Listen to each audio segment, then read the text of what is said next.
Great. So good morning, everybody. I'm Brenda Wisneski, Community Development Director for the City of Dana Point. So my department oversees building, planning, and code enforcement. So basically anything, most anything you see out there happening, I have some involvement in. So today's presentation, will be talking about some of the new to development in the town. And so I'm going to share my screen and provide you some images. Ooh. So that is our first image. It's working, yay. So I'm going to be going over some of the new developments in town and just some of the highlights. And there will be some opportunities at the end. If you have other questions about what's happening in the city, I'm happy to address those too. So going on, for some reason it's not jumping to the next screen. Let's see.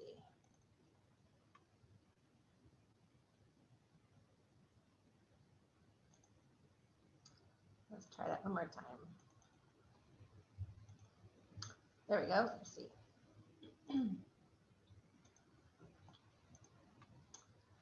So you'll see I'm highlighting some of the new tenants we have in town because those are pretty exciting, I think, too. Taco Bell even jumped in to do some remodeling, and we see some of the new businesses that are hopping, even though we have a quiet time happening. Gianna's is also redeveloping, so you'll see some new businesses. And I even am happy to see that some of our businesses are, I'm not sure why I can't change my screen here. Let's see.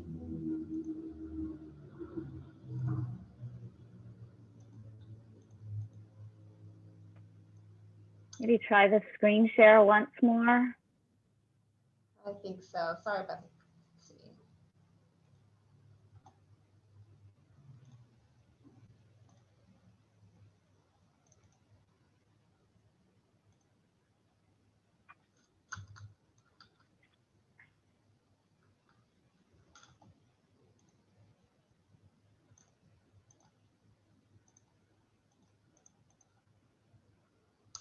So I am screen sharing. Can you see the image that's there now?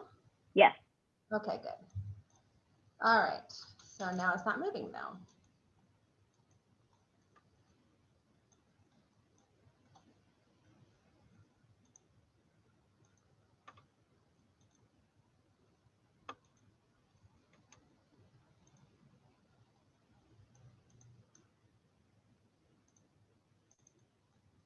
Let's try this way.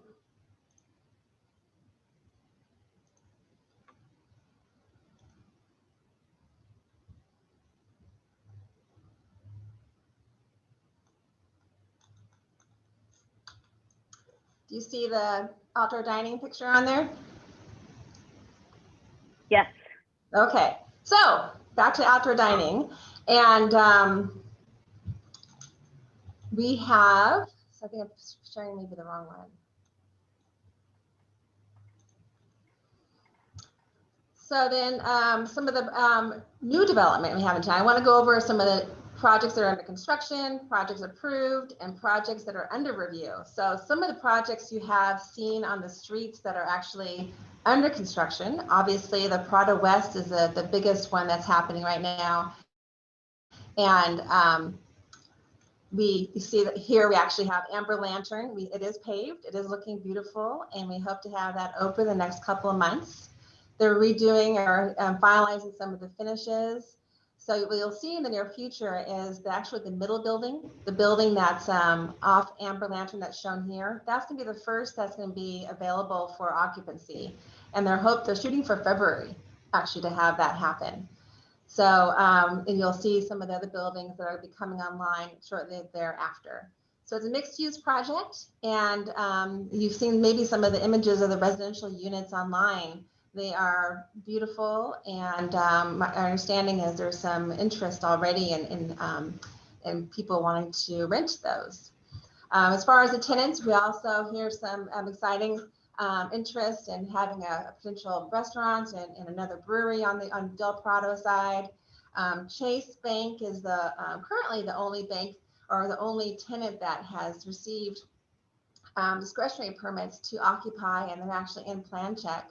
They're going to be located at the corner of Violet and PCH. Well, that's weird. Okay. So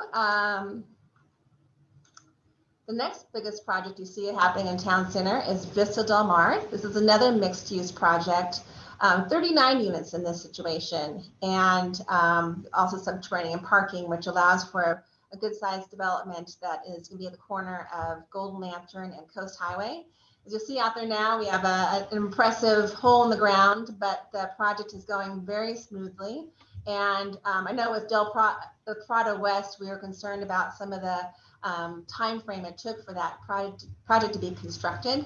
But I think with the Vista Del Mar project, that one is going well, and we don't anticipate the delays that the property owner had it with the Prado West. So this one should be coming online. It's still a lengthy process. As you see, it's a hole now, so I'm guessing probably another 18 months. So those are projects that are under construction. Under projects that are approved, this is the first of our four hotels that are in the pipeline. The Wave Resort, this is at the corner of Green Lantern and Coast Highway. And this is a project of 57 hotel rooms, 52 hostel beds. And this is a project that's been approved for a while, so they do have to come forward to get an extension of their entitlements. But we do anticipate that they are moving, although they're moving pretty slowly. No anticipation of when they might break ground, but still, this is something that is in our future. The next mixed-use project, also approved, is the Greer project. This is at the corner of Del Prado, across the street from the Schwack. As many of you see right now, the Rado's Gym, and then all the way down to Jack's restaurant. This project is another mixed use, another opportunity for residential activities in our town. 68 units, 12 of those, which would be senior. And this one is not yet in plan check. They still are slowly moving forward, so I don't really have a time frame for when they'll break ground on this project either. So on to projects that are still in the entitlement stage. This is another hotel. This is the Cannon site. This is a 100-room hotel. This project, I say that's still in the entitlement stage because it was appealed to the Coastal Commission. And the Coastal Commission is scheduled to make a decision on this project in February. So that is our hope. We're crossing our fingers that this will be going forward to the Coastal Commission, and the recommendation from staff is approval at this point with conditions. So this is a project that is also in the pipeline. The third hotel I mentioned is Lantern Point Hotel. This is the one at the corner of Cove Road and Green Lantern. This is also with the Coastal Commission on appeal. It was approved by the City Council, and but it was appealed to the Coastal Commission, both by commissioners themselves as well as some local residents. I do not have a time frame for this to be considered by the Coastal Commission, but I would guess it probably within the next 6 months. And the last of our hotels, I'm sorry, this is the Harbor. The Harbor revitalization, which does include a hotel, actually 2 hotels. So the Harbor revitalization is basically in 3 pieces. One is the commercial core, which is that's a photo here. The other are the hotels, which about down by the bridge. It's a hotel of 2 components. One is a market rate hotel, and the other is called a surf lodge, more of a visitor serving type of hotel, some with boarding type rooms. So the hotels, where they are in the process, is actually the EIR is currently under development. Once the EIR is finalized and released to the public, which will be happening in the next few months, it will be going on to the city for approval of our coastal permit. So you'll probably be seeing some advertisements of hearings and public participation options over the next 6 months for the hotels. The commercial core and the marina, which is the third piece, those have been entitled, What you'll see in the near future, you've seen some already related to removal of some of the trees, is the breaking ground for the parking structure. That's going to be the first piece of that project. And the property owner, Harbor Partners, is very anxious to get that started. And what I put here is spring 2021 for that to actually happen, even though they hope to have it happen even sooner than that. So that is the harbor. So I also wanted to kind of highlight some other things in the town center. We have vacant lots there. We have new ownership. So some people might be wondering, well, gee, what else is going to happen next? And I don't have any active applications, but as you can see here, we do have 3 vacant properties that I identify as being opportunity sites. We do have inquiries every so often by the property owners of, what can I do? What about this? What about that? But as of today, we have no active applications for these vacant properties. The ones in orange are properties that were recently acquired by new property owners. The vacant lot next to Manger Cafe that was recently purchased, and the property owner is and has been talking to the city staff about a mixed use project at that location. But again, they're very early in the process. They've not submitted anything formally, and that obviously it's going to be a challenging site in that it is smaller, but I think as a planner, I am interested in having a diversity of project sizes. We've had this large project for Del Prado, Prado West. We have a large project for Vista. So some of these infill projects will be nice to have the diversity of projects. New ownership at 24402 and 24422. Again, no active applications. However, the property owner has expressed interest in having some type of eating establishment at the location where the car repair was previously. And they just want to do a facelift for the building where the hardware store is now. So that is still kind of early on, and that's all that I'm able to share there. That's Town Center, and now on to Doheny Village. So Doheny Village, after Town Center plan was done, the city wanted to focus on revitalization efforts for Doheny Village.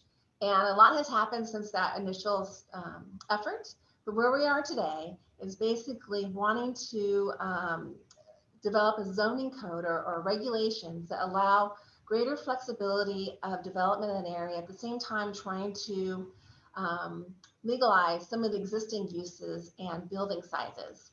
So what we are seeing is a proposal that's been developed with input from the Doheny Village stakeholders, meaning property owners and business owners, and that allows for greater density and residential mixed use projects that, again, provide greater flexibility connected with beautification efforts for the area itself. For instance, let's try to just clean it up a little bit with some better landscaping or eliminating some of the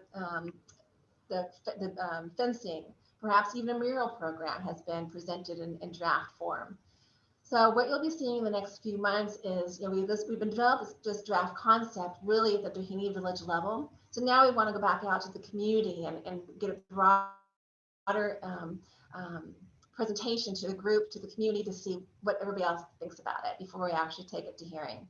So the draft EIR is expected the next few months, and that will address any type of environmental impacts. And then we will be having some public workshops to get the community aware of what's happening. And then following that by the public hearings before the city council, and then ultimately, again, requiring the Coastal Commission to get involved. So that being said, those are some of the projects I highlighted, but in your day-to-day life, if you wanted to find out what's happening in the city, this community development does develop a update report for the city council on a monthly basis. And part of that report is this matrix here that shows basically all the projects we received on a monthly basis and the status of those projects. Has the address, so you can find out something that might be happening in your neighborhood. And then lastly, at the bottom, we do have kind of the status of the the workload that we've been having over the past several months. And beyond that, we have what we call the development pipeline on the city's website. And what that does is highlights many of the projects I just mentioned, and then also provides the status of those, whether they're under review or they've been approved or construction. And then with that information, you can always contact the city staff. Myself and the planners are always very excited about talking about our projects. So you can always give us a call, and even email is always easy now. Since some of us are at home, we certainly can engage that way. So I believe I touched on the biggest projects, but I am certainly available for any questions. Brenda, this is Jane, and there's a couple questions that have been put in the chat. One isn't actually related to development, but pertains to this our community, and that is outdoor dining allowed now? So I'm going to stop sharing my screen. And so outdoor dining, is it allowed now? So the city is not responsible for enforcing any type of regulations that are being passed down by the state or the county. Where our job is to engage with the community, and what our job is to ensure that they're aware of what the regulations are. Okay, and the next question is, can you elaborate on the Canyons project, or is that Cannons project? Hotel plans only and no restaurant is the question. So yeah, the Cannons Hotel is just a restaurant. I'm sorry, just a hotel. That is correct.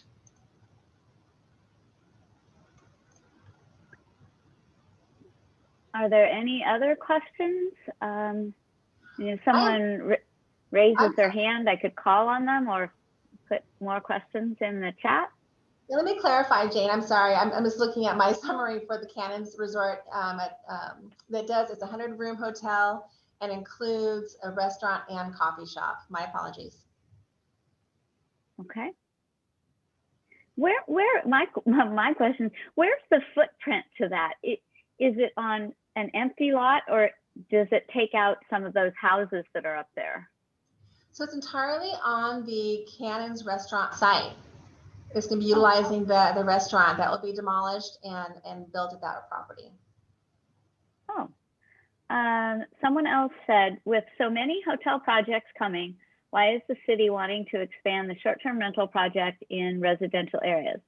So many other cities are trying to preserve long-term rental stock and honoring existing residential zoning. Why is Dana Point moving in this direction?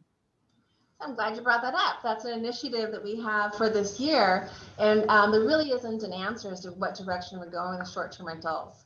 What the council has directed us to do is to work with the Planning Commission and conduct some outreach with the community to develop what we're calling a pilot program.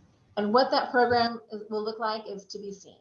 We have not, right now what we're working with the Planning Commission on is strengthening some of our existing short-term rental enforcement and regulation measures.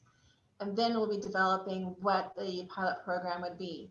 And that could be, anything from maintaining what we have now to perhaps additional short-term rentals. Where and how many is to be determined. Another question. So on Green Lantern, there will be 3 hotels total if they all go to go through? So actually there's the Wave is at the corner. Should actually be 4 hotels potentially. So we have the Wave Hotel that's at the corner of PCH, Cannons, which is the Cannons restaurant, Lantern Point, which is at Cove Road, and then the Headlands project, as you might recall, is approved to have a hotel room across the street from the Cove intersection. We do not have an application in right now to develop that, however.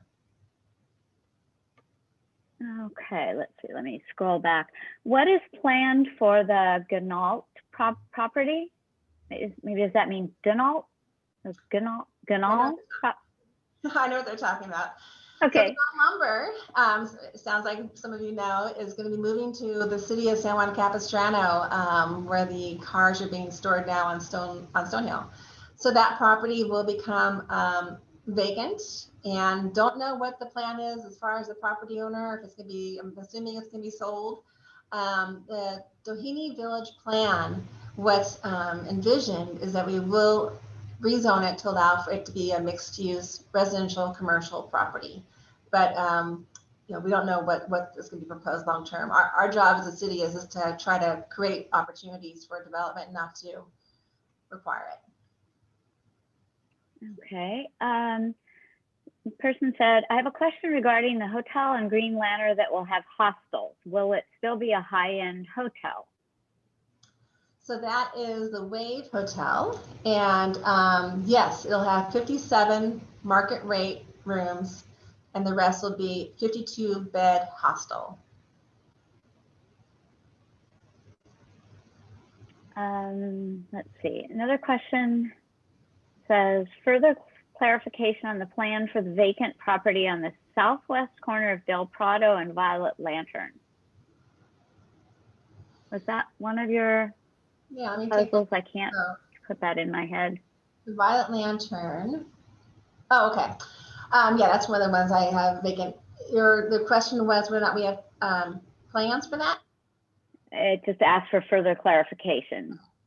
Yeah, that site is vacant. We've had inquiries from the property owner of trying to help them with ideas, but we do not have an active application. Okay. So the questions are coming in. With so many new hotels, it seems there is a big risk to the city during recessionary times that come with regularity. Also, are there plans for trolleys to service the hotels to reduce traffic? Can you repeat that last portion of that question? It said, also, are there plans for trolleys to service the hotels to reduce traffic? Well, you know, we love our trolleys, so I'm sure that our trolleys will be utilized as they are now with our hotels. But related to traffic in general, whenever a project comes to the city, we do develop a traffic analysis to ensure that our existing capacity can accommodate the traffic that would be generated by that project. So we do have the infrastructure to accommodate the hotels that have been planned. But that being said, we're always looking for ways to eliminate the vehicle trips. You know, trolleys, pedestrian improvements, bike improvements. Those are always a focus of our community. And let's see, the first part being a risk to the city during recessionary times that cycle through. You know, we've seen that with our recessions. We're seeing it now of the impacts of our hotels, but we are a visitor serving community, and that is the path that we have established. Thankfully, we have, you know, in the good times, the hotels provide us the revenue to generate our reserves, and that is what has helped us today. Back to short-term rentals, the question says, the letters sent to stakeholders clearly suggest the expansion of short-term rentals is a fait accompli. Are you confirming this is not the case? I am confirming that is not the case. Okay. Well, this one's interesting. I heard that cruise ships will be allowed to dock at the harbor. Is this true? And how often could we expect to have ships in the harbor? How would this impact traffic? I have never heard that, but I can say that I doubt that's going to be feasible, considering that our harbor does not have the depth to accommodate a cruise ship. That would have been my guess. Okay. We can always wonder. I guess they can use shore boats. I'm not sure we would. I've not heard anything about that. Okay. Is there any concern about too much traffic on Green Lantern with so many hotels going in on that street? So again, I think I mentioned that we do accommodate the trips that are planned from these hotel units. And they're smaller hotels too. I mean, these aren't like larger hotels. We're looking at, let's see, the one on Lantern Point is 51 rooms. The Cannons is 100 rooms. And the Wave, which would not be utilizing Green Lantern. So it's a small number of hotel rooms, relatively speaking, But again, our infrastructure can accommodate the demand. Okay, please elaborate on the 10-acre Beechwood mobile home park set. Sorry, let me start over. Please elaborate on the 10 acres Beechwood mobile home park sets on in regards to recent approval to build much higher than any mobile home stands, from the oldest installed in Beechwood to the newest installed. Any update is appreciated. So, okay, here's the question too. So elaborate on the Beechwood Home Park. So in regards to recent approval to build much higher than any mobile home park, there are not any approvals to allow for higher mobile home parks. Perhaps what they are referring to is the Tahini Village plan. The draft plan does allow for that property to be a higher density of residential, up to 50 dwelling units per acre. But that's the zoning that would be provided. There has not been any new project approved at that location. Okay. Back to the hotel hostel. Will it still be considered high end? This person said one of his or her clients is purchasing a property directly next door. I have not seen their pro forma to see whether or not they're looking at doing 4-star or 5-star, but just looking at the design, which is certainly a high-end product, the fact that they're going to have a restaurant and outdoor dining, I anticipate that they do have the amenities to qualify as a 4 or 5-star. So I would say yes, that the rooms that they'll be offering would still be considered high-end. And back to the mobile home park, will that mobile home park in Capo Beach remain? It provides low-income housing. To my knowledge, the property owners have no plans to change that mobile home park. Okay, and the last one so far in the chat says, does the city have a sense of just how many people might be added to our town once all the hotels and other mixed-use residential properties are developed?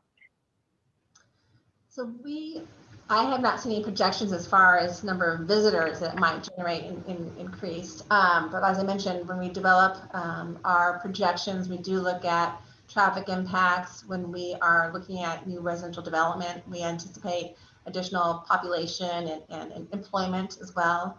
So I don't have any numbers to share specifically, but so that's how we look at future impacts of this new development. Susan Hinman has her hand raised. If you want to take yourself off mute and ask your question.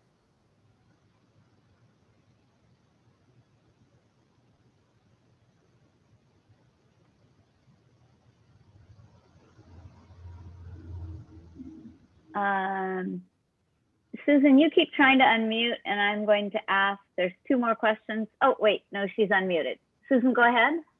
Thank you. Do all the approved projects meet the standard parking requirements? Yes, they do. Thank you. Okay. Let's see. How about a status of Del Obispo and PCH, where the old motel and Christmas tree lot is? What's that status? So that property, again, we have spoken to the property owner several times, but no active application has been proposed. What is the city's participation in the state park erosion issues? The state what? The state park erosion issues. You mean like the beach erosion? And does the city participate in that? So I'm assuming they're talking about the like Capo Beach area, the erosion that's occurring there. So that's a county facility, and the city facility.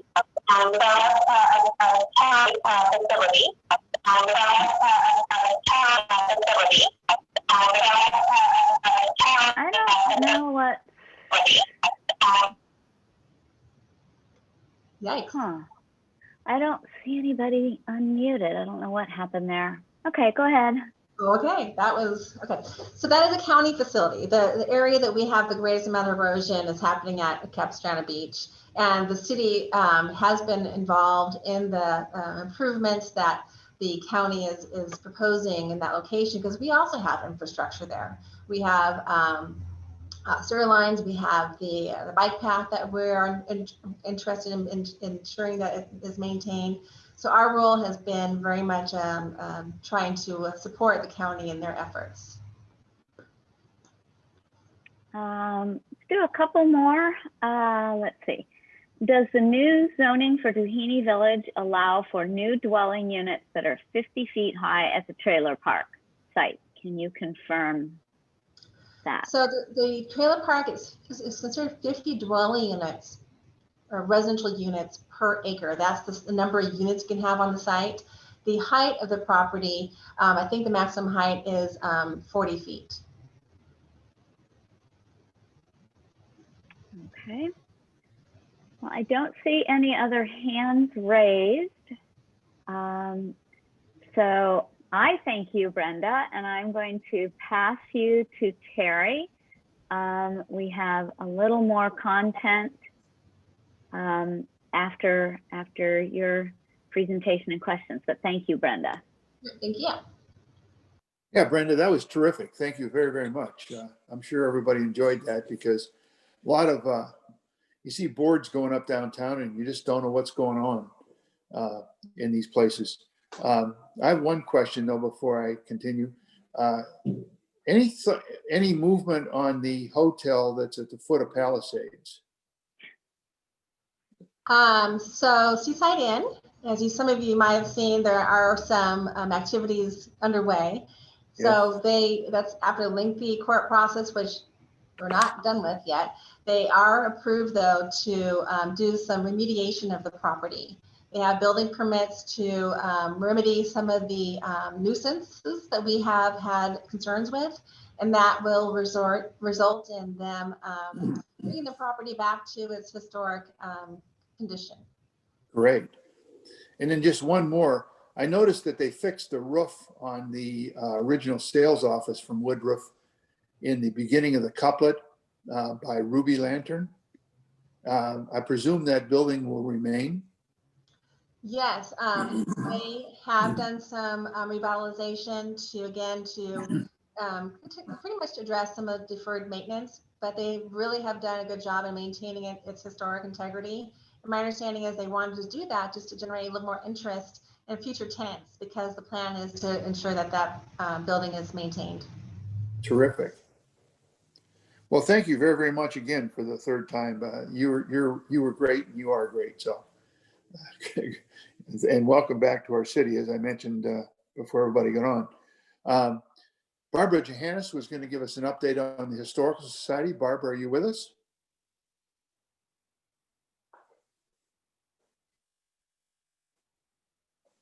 Barbara. No, I don't believe so. Okay. I believe what Barbara was going to say, and I hate to speak for her, but I did get an email from her. Barbara's the president of our Historical Society, and they do great work around town. I think it's one of the best 501c3s that we could have in the city. They're going to have their annual meeting January 27th at 7 o'clock. And they'll vote on their election of officers, and everybody's permitted to do that.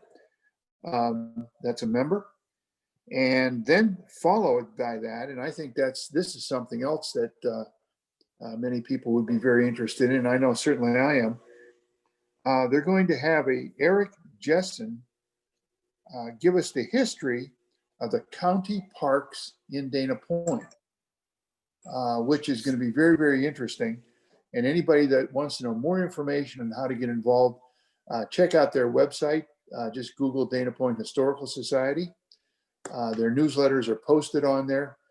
And if you have any questions and you can't get on or have any problems, simply call them 248-8121.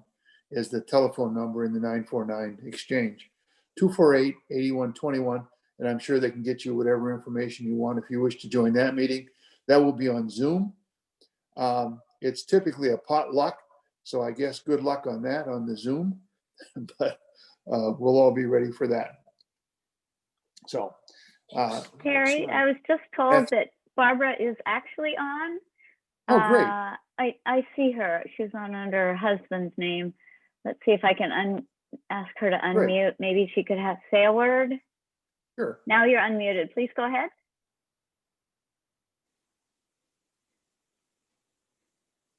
You're unmuted, but I hear no sound. Nope. Okay, put it back to you. Talk about Jamie.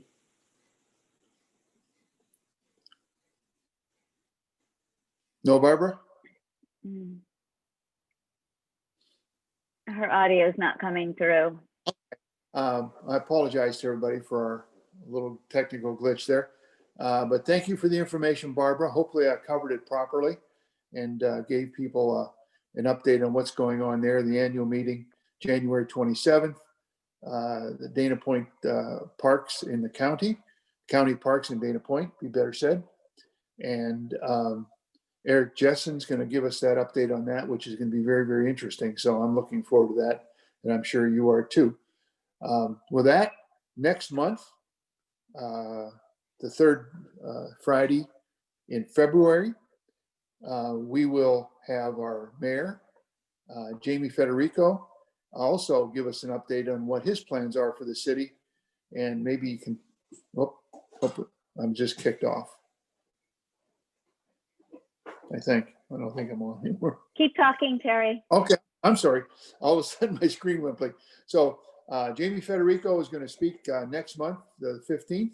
Jane will send out a communication through our email blast. And she can also comment as we close here on what's going to be on Facebook and our website. So with that, Jane, do you have any further comments? Nope, just if you're not on our email, please email me at the email that's at the bottom, dptcivic@gmail.com. I can put you on our monthly email. Everything is sent out BCC'd. We're also on Facebook. Take a look at us there. And this will be on YouTube. I'll send you the link afterwards should you want to watch this again. So thanks for joining us, and we hope to see you next month. Thanks, everybody.